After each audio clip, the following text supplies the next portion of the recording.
পৃথিবীর মধ্যে 6টি শ্রেষ্ঠ দোয়া, এই দোয়াগুলোর আমল যদি কোনো বান্দা বান্দি করতে পারে তাহলে পৃথিবীতে যতগুলো দোয়া আছে তার ভিতরে এই দোয়াগুলোই সর্বশ্রেষ্ঠ দোয়া বলেছেন নবী করিম সাল্লাল্লাহু আলাইহি ওয়াসাল্লাম।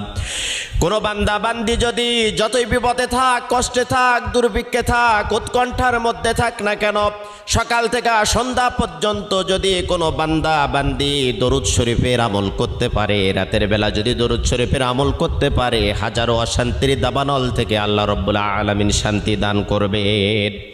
1 নম্বরে দরুদ শরীফের আমল করবেন। 2 নম্বরে ইস্তেগফার।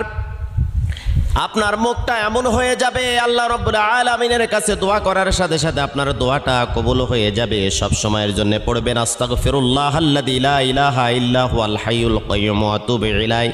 যদি না পারেন তাহলে পড়তে থাকবেন শুধু আস্তাগফিরুল্লাহ। 3 নম্বরে আপনি পড়বেন ইয়া যাল জালালি